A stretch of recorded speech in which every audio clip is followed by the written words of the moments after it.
Hi നമസ്കാരം. ഞാൻ മറയൂരിലാണ്. Marayur വിഷന്റെ your choice പരിപാടിയിലേക്ക് ഏവർക്കും സ്വാഗതം.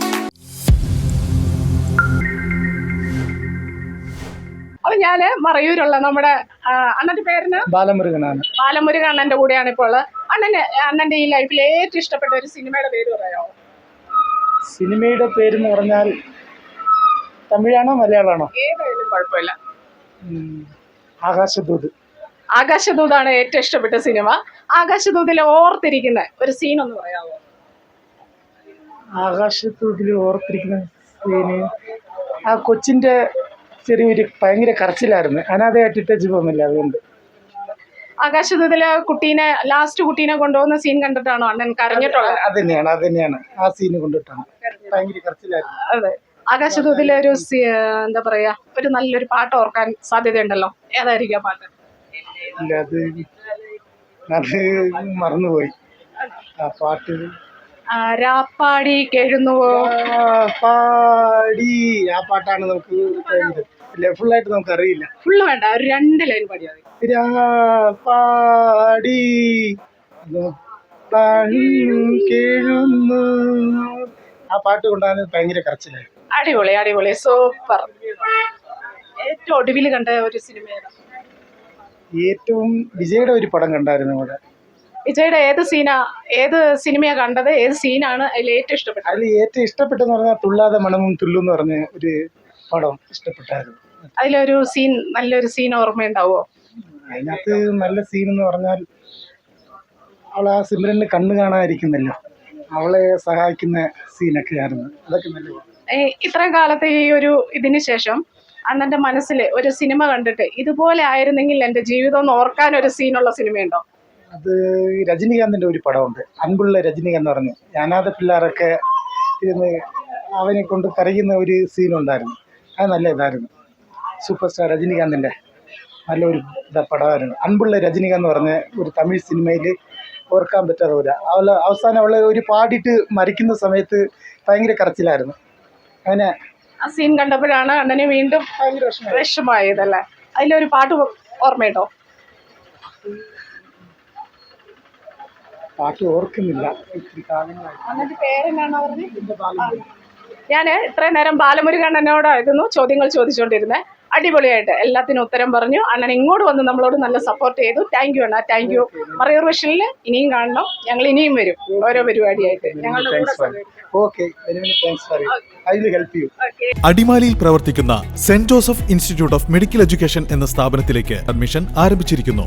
Courses BMLT, BSc dialysis technology, BWOC in MLT, BWOC in dialysis technology, BWOC in radio imaging technology, BWOC in anaesthesia technology, BWOC in hospital administration, BWOC in hospital sterilisation, BWOC in pharmaceutical chemistry, DMLT, diploma in dialysis technology, diploma in hospital administration, CSSD technology, DWOC in MLT, DWOC in dialysis technology, DWOC in hospital administration, DWOC in pharmaceutical chemistry, GNM എന്നീ കോഴ്സുകളിലേക്കുള്ള admission ആരംഭിച്ചിരിക്കുന്നു. +2 പാസ്സാകാത്ത കുട്ടികൾക്ക് +2 തതുല്യമായ medical കോഴ്സുകൾ. Website www.stjosephinstituteofeducation.com. Email stjosephinstitute.org@gmail.com.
താരകൾ ഓരമ്മ പെറ്റോരുണ്ണികൾ അവരൊന്നു ചേർന്നോരങ്കണം നിൻ കണ്ണിനെന്തെന്തുത്സവം കന്നിത്തേനൂറും ചൊല്ലുണ്ടോ കൊഞ്ചും തുണ്ടിൽ പുന്നാര ശീലുണ്ടോ ചൊല്ലു അവരൊന്നു ചേരുമ്പോ പാടി കേഴുന്നുവോ രാപ്പൂവും വിട ചൊല്ലുന്നുവോ നിന്റെ പുൽക്കൂട്ടിലെ കിളിക്കുഞ്ഞുറങ്ങാൻ താരാട്ട് പാടുന്നതാരോ രാപ്പാടി കേഴുന്നുവോ രാപ്പൂവും വിട ചൊല്ലുന്നുവോ